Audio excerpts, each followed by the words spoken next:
Hey man, You shot. think what you think the Bears gonna do, man? Hey man. Look, I for better or for worse, Hey, that's a good way of putting it. For for better or better, for worse. for better or for worse. I gotta let these New Yorkers know because a lot of them be talking to me in Spanish because they think I'm from here. So They think you one of the natives. yeah, man, because I'm right here in the heart of Uptown. Uh huh. So there's a lot of Uptown poppies and mommies and What? whatnot. But yeah, Yeah, we good. Dolomite went out there. Dolomite said he said that people thought he was Dominican. Yeah, man. Yeah, Nah, folk. that joker from Compton. he nowhere near close to being Dominican. Straight up. That's hilarious. All That's right, we can get hilarious. this cracking. Ladies and gentlemen, thank you for listening. Thank you for downloading. And thank you for subscribing to the latest edition of the 12 Kyle podcast. I am your boy, 12 Kyle. Man, check this out. On this episode, what we're going to do is we're going to continue the series that we've had speaking with HBCU alums. If you see the title, it is Doug Chose Grambling State. So this week's co-host or guest, if you will, is no stranger to the show. He's been on here several times. He's a fellow podcaster. His podcast, the Struggle Plate Podcast, is one of my favorites. He's been on here a couple of times, and I've schooled him on old school hip hop, as I normally would do for anyone that's 32 years of age. Nonetheless, welcoming back to the podcast, representing Grambling State University, my man Doug, Northside Doug, is back in the building. Doug, what up? Yes, sir. Yes, sir. What it is, what it is. Kyle, thank you for having me back. It feels good to be up in the home. I promise I'll be on my best behavior. You know what I'm saying? We ain't gonna get into all this stuff, but it's good to be here. Thank you for having me. Oh, come on, man. You know, when I told you what I was doing, I knew I had to reach out to some Graham alums, and you at the top of the list. You along with a few other people who I'm going to circle back to and have them on as well. But yeah, man, like I said, HBCUs. Both you and I are products of HBCU. You of Grambling State, and me at South Carolina State University. So let's start right there, Doug. How did you choose Grambling? So the way I chose Grambling was a pretty interesting way, right? Mm-hmm. First and foremost, everybody on my mother's side are HBCU alums. My mother went to Hampton. Her sister went to Howard. Uncle went to Central State. Uncle went to Wilberforce. Grandparents met at Florida A&M, Okay.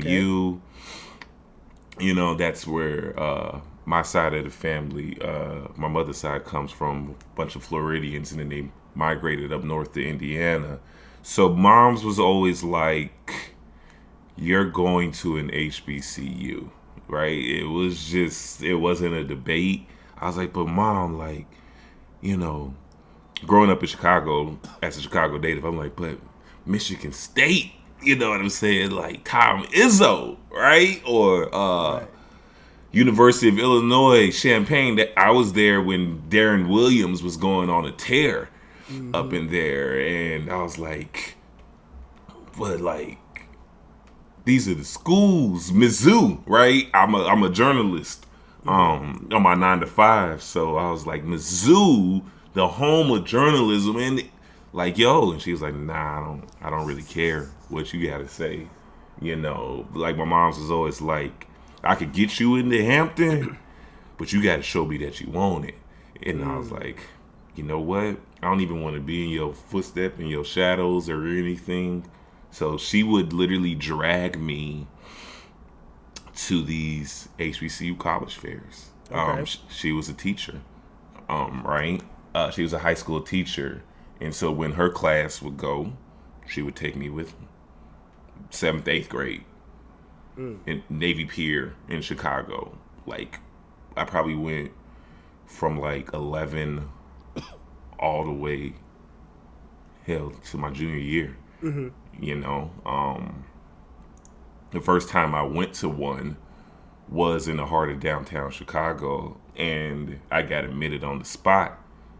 Uh, by no, this was like the second time where I went as a. This was the first time I went as a high school student, and I got admitted on the spot to a school out in Austin, Texas, an HBCU called Houston Tillotson. And from there, I ain't gonna lie, I wasn't the most studious student. But when I was like, what? All I got to do is show a 2.0 GPA and like a 18 on the ACT. I think I had got like a 20 on the ACT. I'm like, oh, bet. Don't even trip, right? And it came down to, funny enough, our rivals, Grambling and Southern. It literally came down to Grambling and Southern. Say word. Because I was looking for the best HBCU baseball teams. Okay. And Grambling had a coach who just retired, and he was a long time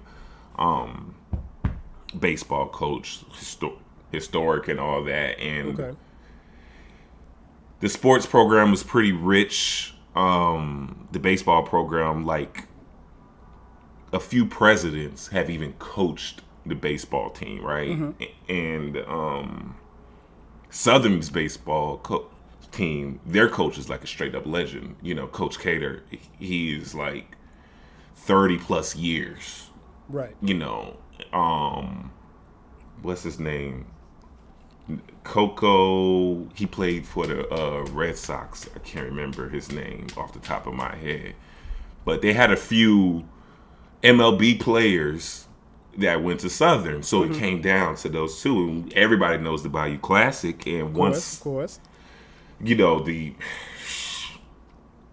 madness, which we'll get into. But I was in New York, strange enough, where I made the decision visiting family for Thanksgiving, and we watched the Bayou Classic live, and I was a senior. Okay. And I had already got accepted into both schools. Like all the HBCUs I applied for, I got into, but I was like, nah, I'm really feeling these two schools because I really wanted to be as close as possible to Texas. Because the Tavis Smiley Journalism School in Texas Southern, you know, like I really was hooked on that. But I was like, but I want to be in a small town because I'm a city kid. So I'm watching the Bayou Classic. And I was like, nah, it's between Grambling and Southern, you know. And I said, whoever wins the Classic, I'll go. And Grambling would, you know what I'm saying? So let me get this straight. Just for those who are listening and watching on YouTube, thank you for watching, by the way. For those of you who don't know, Southern University and Grambling State University are heated rivals. Yes. They're separated by how far apart are they? 2 hours? From Baton Rouge to Graham is about 3 to 4 hours. Okay, I want to say, because Grambling is at the very top of Louisiana, and Baton Rouge is at the bottom. So that's about a trek. Going about 3 to 4 hours, I want to say. Okay. Yeah. So, again, bitter rivals. Their rivalry is no different than Duke and North Carolina. Is no different than Florida State and Florida, or Alabama, Auburn. Any rivalry you can think of, that's how Southern and Grambling are. So you made your decision to go to either school based on who won the Bayou Classic. Yeah, which is the annual game that they play football-wise Thanksgiving weekend in New Orleans. I'm sorry. Yeah, in the Superdome every single year. It's always was broadcasted on NBC. Yep. And I had gotten into both schools. If I'm being real though, like Grambling gave me more money. They gave me in-state tuition. So Wait a minute. You're from Chicago. How did it give you in-state tuition? Cause I'm just that guy. What do you mean, Kyle? Okay. I'm that guy. How did I get in-state tuition? How did I not get a full ride? No, it was just literally the requirements, right? Okay, gotcha. Just simple requirements, as you and I know about the tough recruiting challenges that HBCUs deal with. Yes. They literally like beg you to come, in a sense, especially if you're white, right? Like, let's just be real for a second. Mm-hmm. You know, they're gonna give you the full package. So so when I learned that about getting accepted on the spot, I really started honing in on those schools, and schools that I just wanted to go to, right? And lo and behold, after Grambling won that game, they ended up winning the national championship that year in 2000 and that was 2008. Yeah. Okay, That was 2008. Okay. So, and then Now the rest was history. you mentioned baseball. Did you play baseball at Grambling, or were you going there? Okay, so here's my baseball? funny baseball story, right? Okay. I played baseball all the way from like literally t-ball and whatnot, and I come on campus, hadn't worked out in like 2 months. You feel what I'm saying? But I was still keeping up with the guys. But it was hot, Kyle. It was hot. Grambling, yes. August of 2009. Not a cloud in sight.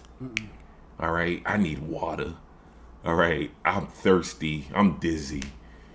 And next thing you know, I'm not having the best of times batting on the plate. Like, I was like, yo, my power ain't even really here. I said, but it's cool. You know, we're going to work it out. And then next thing you know, I'm tossing warm-ups. You know, I'm tossing BP, batting practice, in the cages with a guy. You know, we were just all a bunch of walk-ins, you know, who like initially made the team essentially. And I'm throwing batting practice and I'm throwing it, you know, and he's like, harder, man, harder, throw it harder. So I'm like, I bet, fine. Heard you. I literally probably threw about, I think I was throwing like 80 at that time. Okay. 80 miles per hour. Maybe like 75 to 80. I can't remember. But either way, I threw it at him. He hits it right back at me. Breaks my forearm. Damn. I was like, oh. And I was like, you know what? We good, y'all. We good. That's my bad. My hand-eye coordination ain't where it's supposed to be. So I had no issues with it, ultimately. I knew I wasn't going to make the MLB. I just wanted to play. And, yeah. So that's my baseball story. It's really hilarious. So your baseball career ended that day? Like, literally that week. I would say that week. That first week. And I was like, damn. So this is what it's like when they say they separate the men from the boys, the strong versus the weak. And I was like, it's cool. I wasn't even tripping. Real quick. You know, and those guys ended up winning the conference tournament that year and going to the championship, to the College World Series. So I was like, oh damn. Like I could have just sat on the bench with a bad arm and got me but you know what? a ring. Sometimes when you know, and that right there was an indication like this ain't it. Grand opening, grand closing. Grand opening, grand closing for sure. Yeah. So you mentioned college tours. Did you go on a college tour at Grambling, or had you been like my man Eclectic, who went to Grambling, had never seen the campus before? So let me tell you something, man. All right, I did not see Grambling on college tour. I went to college tour that was sponsored by the Rainbow Push Coalition, that's ran by Reverend Jesse Jackson Jr. He took a bus full of kids from Chicago, and we'd be all out there. You feel what I'm saying? And I'm like, I literally thought that I was gonna go to like Tennessee State Okay. Right? I literally thought I was going to go to Tennessee State or Jackson State. It was those two because Jackson State has a real strong alumni base in Chicago. Okay. So when I saw Jackson State, I was like, oh my God, yo, this looks like Farragut High School. If you don't know what Farragut High School is, that's the name of the high school that Kevin Garnett went to. Yep. You know what I'm saying? Yep. So in Chicago, so I'm like, oh man, this looks like a high school, you know. Like I appreciate it in the city, but I literally thought I was going to Tennessee State because I had biscuits and gravy for the very first time over there, and I was like, oh shit, like this is lit. You know, I called my mama. Like literally, I was like, Mom, you right? I'm going to an HBCU. And I think it might be Tennessee State. Like they let me into, you know, I did those tours, Virginia. I went all throughout Virginia, Virginia Union, Virginia State, Hampton. Fell in love on the campus of Morehouse, you know, like anybody else, like any other young man would. Mm-hmm. But no, never Grambling, strange enough. But wow. I just said, let's just take a chance on it, right? Like I wanted to go to a school that was also known for winning, you know, like my high school was not known for winning. I wanted to go to a school that had school pride, and we was not school pride. All right, like what high school did you go to in Chicago?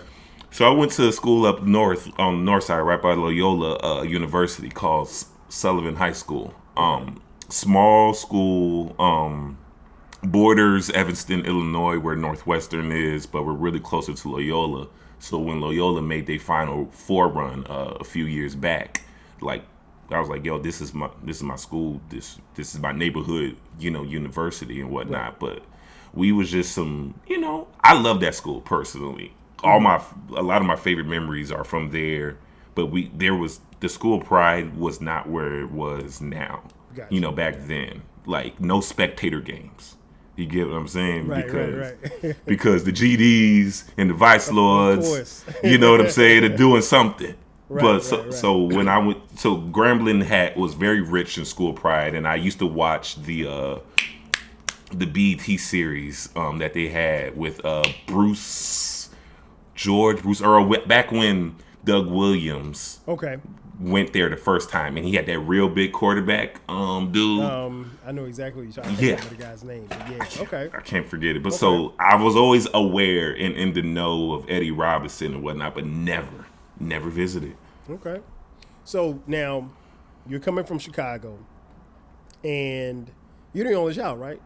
What's that? You're the only child, right? Yes, sir. Okay, so you're the only child, and you're coming from Chicago, and you're going to this school in the South that is hundreds of miles away from your home. Was there any trepidation about going to Grambling at all? Like you talking about just being hesitant? Yeah, as far as like just any concerns about being homesick or anything like that? Nah, like none really, because another addendum that my mother gave me was that I couldn't go to a school in the state of Illinois as well. And I never wanted to neither. I wanted to go out and see the whole world, you know, like Princess Jasmine. And I think the minute that day, the very first day where my parents dropped me off, I started getting a little hesitant, right? Too late now. Because at that point, they was gone. And I was like, oh, shit, this is bad, yo. You know, like, nigga, I'm in the sticks. Like, Grambling is in the sticks. Yes, there's nothing there. There is nothing. You feel me? You can't walk nowhere. You can't drive nowhere.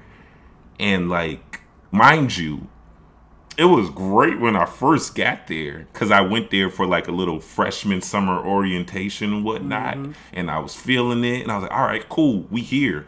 And then when I get there, they opened up these brand new dorms for us. Mm-hmm. Brand new dorms constructed. Like before our dorms, these dorm rooms were like apartment buildings. Like literally made like, literally looked like New York City housing authorities. Okay. Okay, so they tore it all down, constructed these brand new apartments for me. So I'm excited. These dorms look like suites. I'm like, yeah, no community bathrooms up in here. We ain't doing none of that. And literally, my dad takes a dump in my bathroom. I was so embarrassed. He had to go.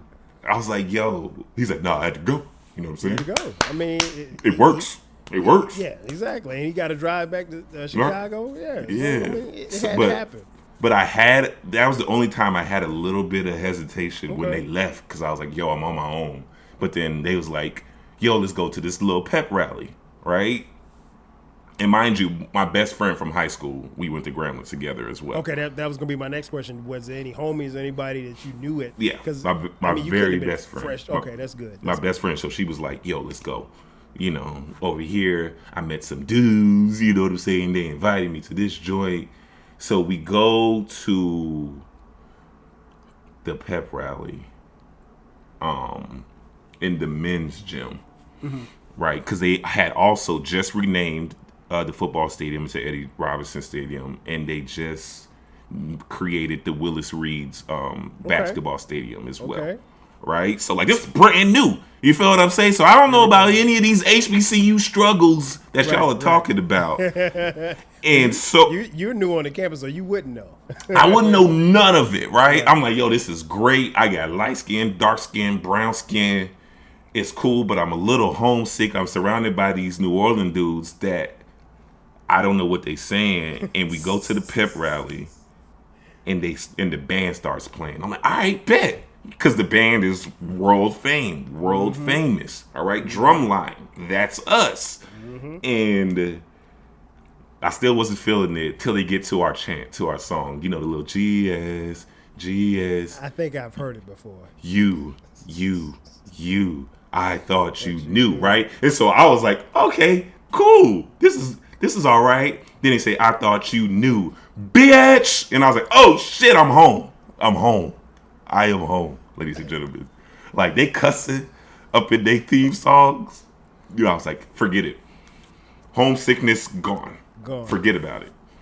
So you're there, and you got your homegirl, and now you're starting to make friends. What stood out to you in your, not just your freshman year, but your time at Grambling? What were some of the things that really stood out about your experiences at Grambling? Definitely manners, right? Down south, Southern hospitality. I didn't really fully grasp that or understand, that when people were just saying, yo, you good? Like, they were genuinely asking, how are you doing? Because where I'm from, you ask somebody, you good? He's like, yeah, I'm good. You good? You know what I'm saying? Like, like, what we doing? Black pride, right? Because there is a time where I noticed that during my time in Grambling that what I was experiencing and the people that I was dealing with, I'm not going to get that anywhere else, unless I go to another HBCU. But like once I get into the real world, you know what I'm saying? Like I realized how rare and unique it was to be truly surrounded by Black excellence.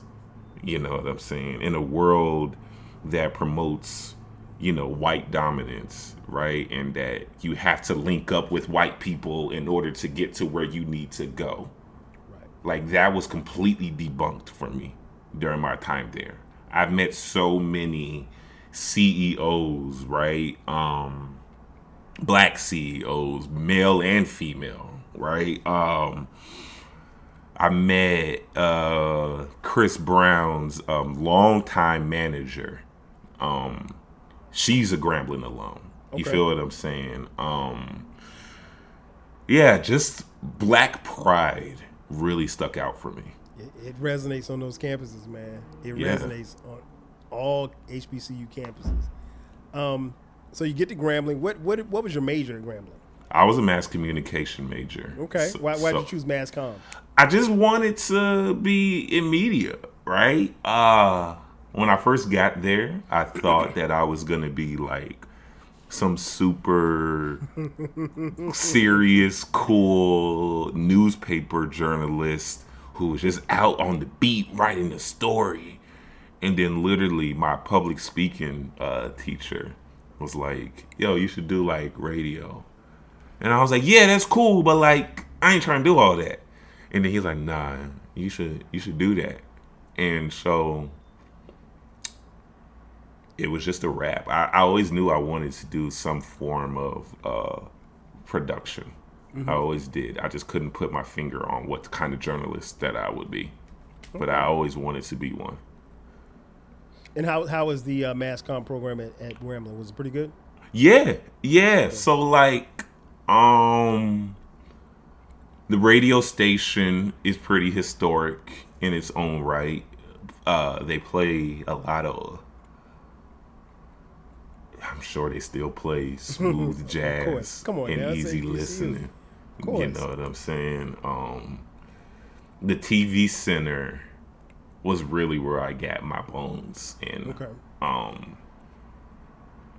Because I came and the majority of my career, my time at Grambling was at the radio station. Okay. But then the latter half, like that last year and a half that I was there, I was entrenched in the TV center.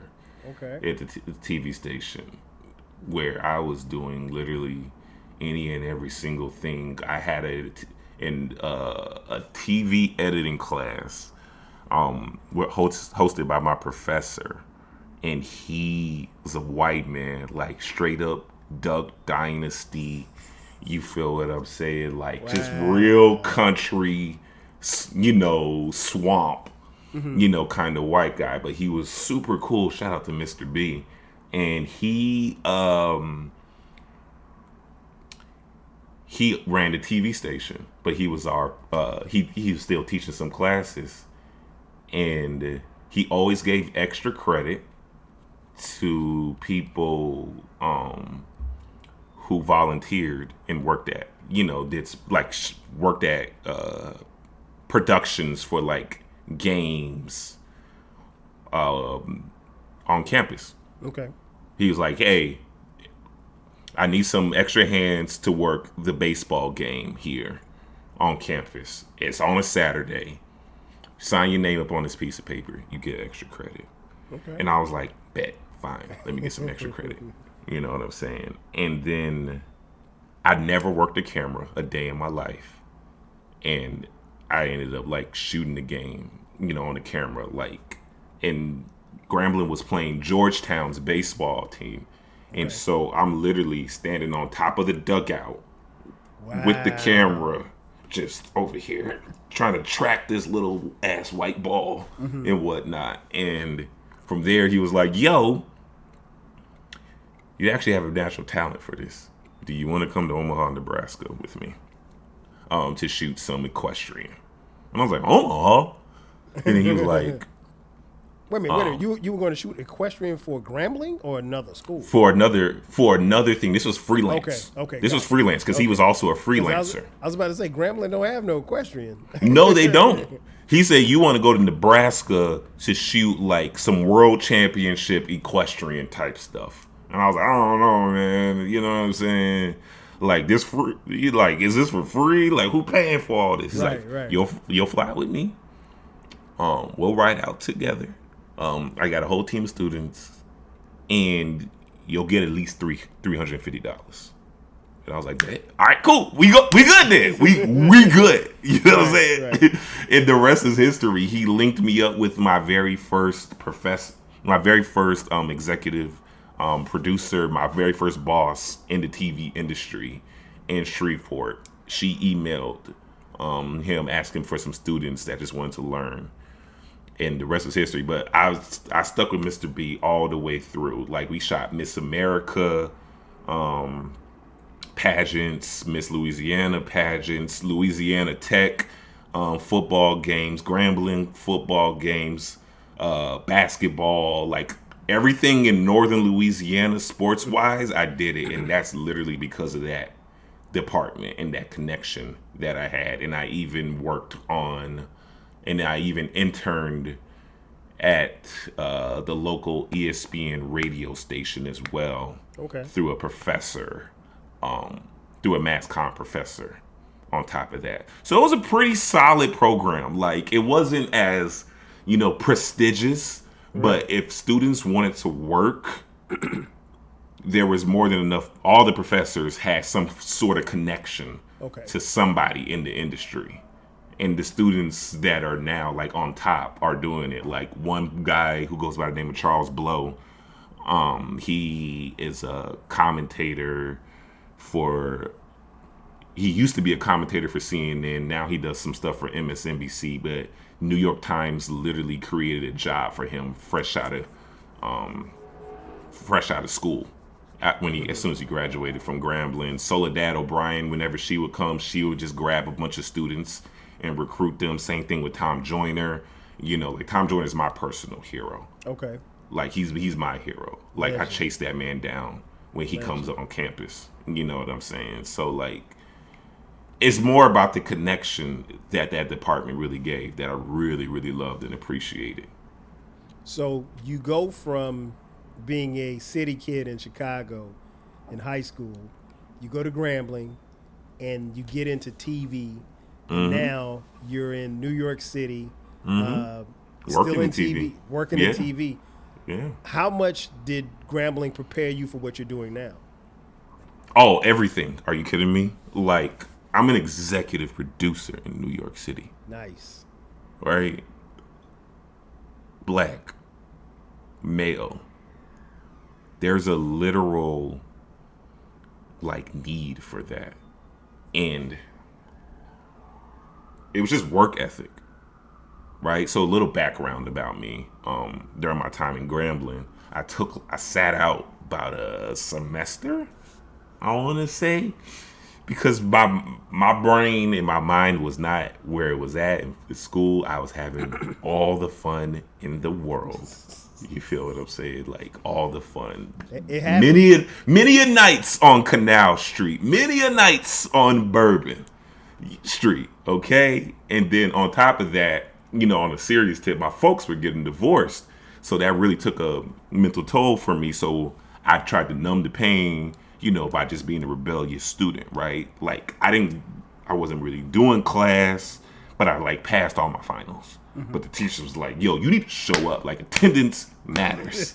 All right? And I was like, but I'm acing these tests, yo. You know what I'm saying? I'm not failing these tests. And so when I joined the TV department, the TV center, that man made me work my ass off. Right? Like, we shooting Duck Dynasty commercials, and he was like, Douglas, Mr. Douglas, that's what he called me. He's Mr. Douglas. Do you want to do this? Right? Do you want to come out here? And I'm literally tying around, wrangling 100-foot long cables in the dead heat. You feel what I'm saying? Just work ethic. Like, that's it. That's all that moment taught and showed and appreciated for me, right? Because from there, I started getting booked to do my own freelancing stuff. And then once, I didn't know what it meant to be a TV producer. Mm-hmm. How would I know, what that means? Like, why? Like, what is that? No kid in the first grade says, you know what I want to be when I grow up? No, they want to be in front of the camera. Yeah, they don't want to be television producer, right? So everybody wants to be in front of the camera.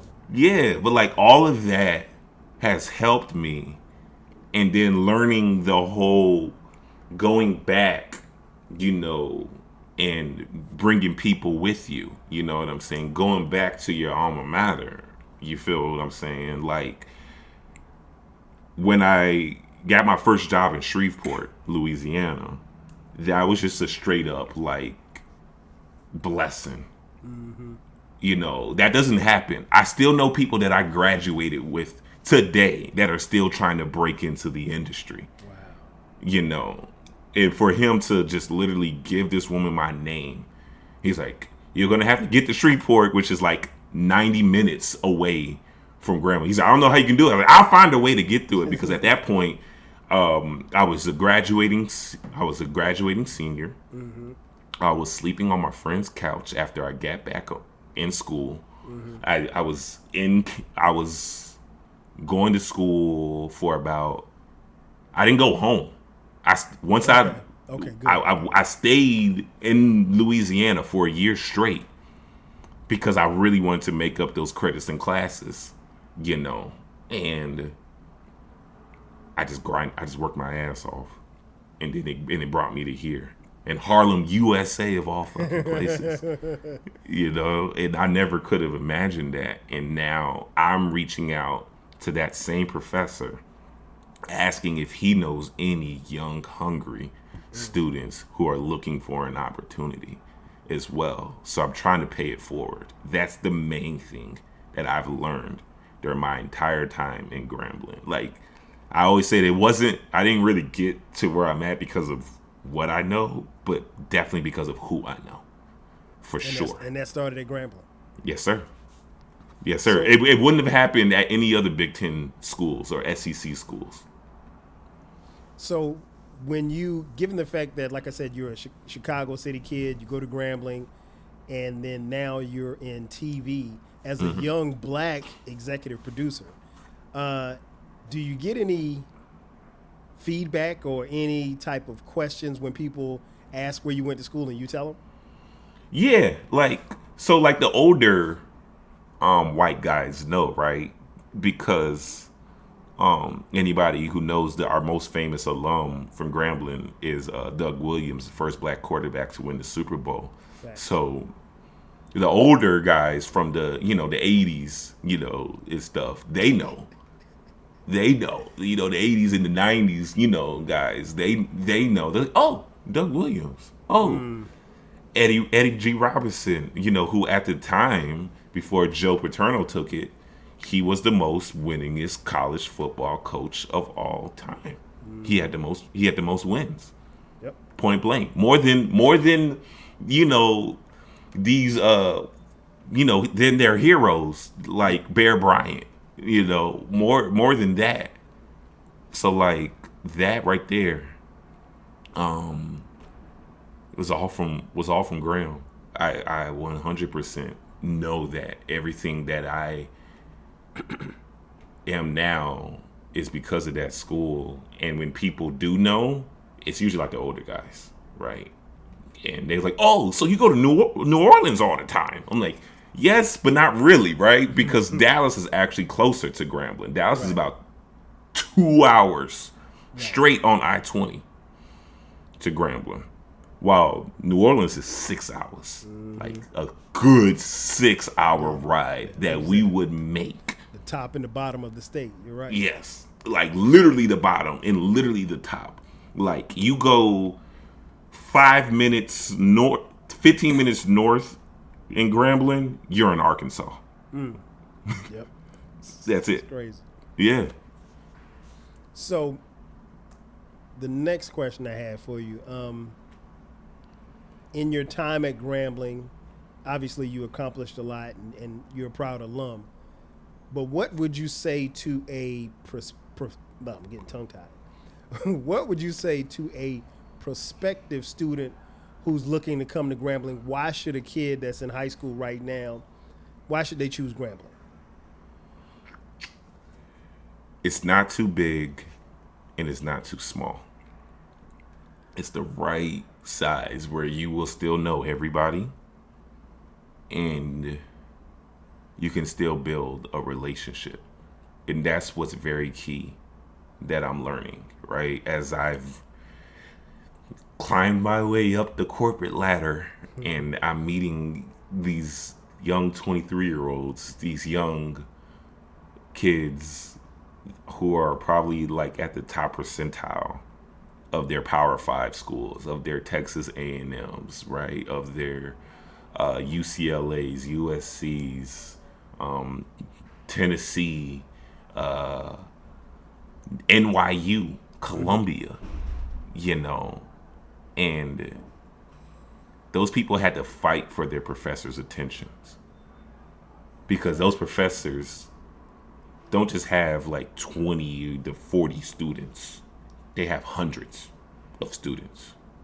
So it's that personal connection, right? Like I would not have had that. And the funny thing is that the man who gave me the biggest opportunity in that school was a white man on top of that, which is hilarious to me. But it goes to show that people do care about black people's growth and about black excellence at the end of the day. And it's fun, dog. Like you got the band every single day, the cafeteria. Yo, there's catfish ponds all over Grambling.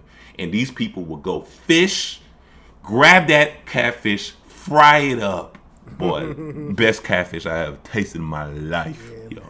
Yeah. Best catfish I ever tasted. So you get the community and you learn way more about yourself. And you get time to think. Like now I know what these country folk mean when they say you just stare at the stars or just walk around on the train tracks and just get some time to think. Especially to all my big city kids. Mm-hmm. You don't get that. Right. Yeah, it's the thing I always say about HBCUs is that, and you can say this about your professor, everybody has a vested interest in seeing you succeed. Yes. Everybody on that campus, from your professors, to your coaches, yes, to the cafeteria ladies, everybody has something vested into you, and they want to see you succeed, and they're going to do any and everything to help you if you want to be helped. Yes. If you're not willing to work, nobody's going to help you. So, no, you're right, because like let's just talk about the alumni base for a second. There's like 5 families in that small little town that basically run it. And they're like super grand legacies, like super legacies. Mm-hmm. And my internship that I got at ESPN Radio was through an alum who went to the church that I was going to. Okay. And everybody knew who he was. And he said, "You looking for an internship? Like, what are you doing, Doug? What are you doing to go ahead and succeed?" Mm. Who would even ask that, for starters? And this was a church that was full of like people that were like 50 and above. Okay. You get what I'm saying? Old school like black church. Old school Baptist. All right. We baptize it in the name of the Father. MLK fan type church. And this was like Grambling's historical church, right? This is the church that the entire football team would go to during Eddie Robinson's days. This is the church where the first president was buried behind the church. You know what I'm saying? Like one of them real old school type of churches. Right.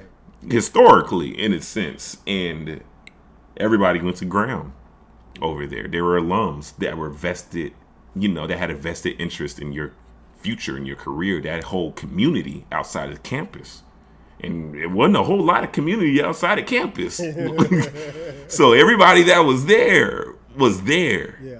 And they really, really wanted to make sure that you were helped.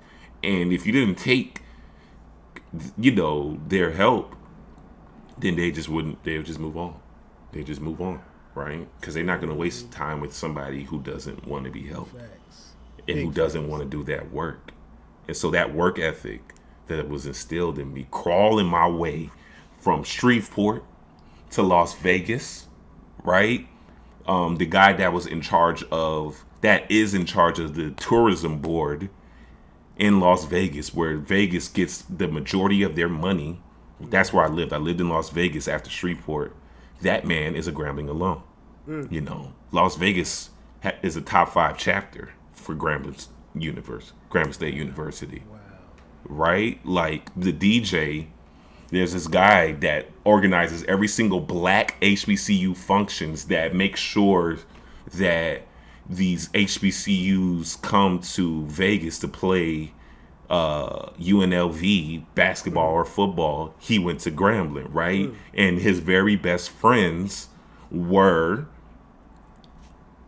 E40 and Erica Badu, two people who went to Grambling, right? And he played a very integral part of their careers because they both dropped out after they performed at the talent show that he hosted.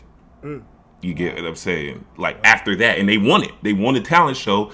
Erica went back to Dallas, started working on Bag Lady, all that stuff, and E40 went back to the Bay, and the rest was history after that. So like from there, and then Denver, right? I lived in Denver, and a lot of alums ran, which is hilarious. You'll find this hilarious. They ran the Denver chapter for Rough Riders, the motorcycle gang. You know what I'm saying? Not surprised because bikes are real heavy out in Denver. Yes. Like, I didn't know this stuff, right? And the fact that Rough Riders was a thing. Rough Riders, right. It's still a thing in like 2019, 2020, 2021, and these were all people that had vested interest in our careers. And so I just try to pay it forward. Yeah, man. That's what it's all about. That's what it's all about. And that's one of the things that you learn at HBCUs. Like, when you get through that door, reach back and grab someone else. Or at least leave the door open. If you can't grab somebody else, leave the door open. Definitely, man. And again, I got to thank you for coming through, Doug. Of course. Thank you for having me. Man, come on, bro. You know how we do. Before we get out of here, Doug, tell folks where they can find you, where they can find the podcast, and all that good stuff. Yes, sir. So you can find the Struggle Play podcast every Monday, right? We break down songs. We talk music. It is a straight music podcast. And I break down songs that embodies an artist's passion, pleasure, and pain. It comes out every Mondays. We do bonus episodes, right? Like me and Kyle just recap Kendrick's Juneteenth pop-out concert. Yes. You know what I'm saying? Where he literally popped out and showed niggas. Twitter and Instagram, you can find the Struggle Plate podcast on Twitter, struggle_plate right now. That page is under some reconstruction, so we're in the middle of a whole rebrand this summer. Seeing where this takes us and seeing where it goes, but the Struggle Plate podcast is where it's at, and it's what you need to check out. No doubt, no doubt. And you guys been listening long enough, you should know where to find me. But if you don't, you can catch the 12 Kyle podcast. We drop new episodes every Thursday and every Sunday at midnight. If you want to follow me on the socials, it's at 12 Kyle, at 12 Kyle podcast across the board. Facebook, Twitter, Instagram, Threads, TikTok as well. We have clips. Also, we have a YouTube channel. You can watch on YouTube. We have audio as well as video on YouTube. And if you do check us out on YouTube, make sure that you hit the subscribe button and you hit the notification so you'll get notifications when the episodes come out. Also, if you would like to contribute to the show finaנייally, hit us up on Cash App. Get that collection plate. Oh yeah, man. Listen, I got my hand out. $TWELVEKYLE. And we also, if you look in the description box, you will see a line that says merch. Right under there, click that link.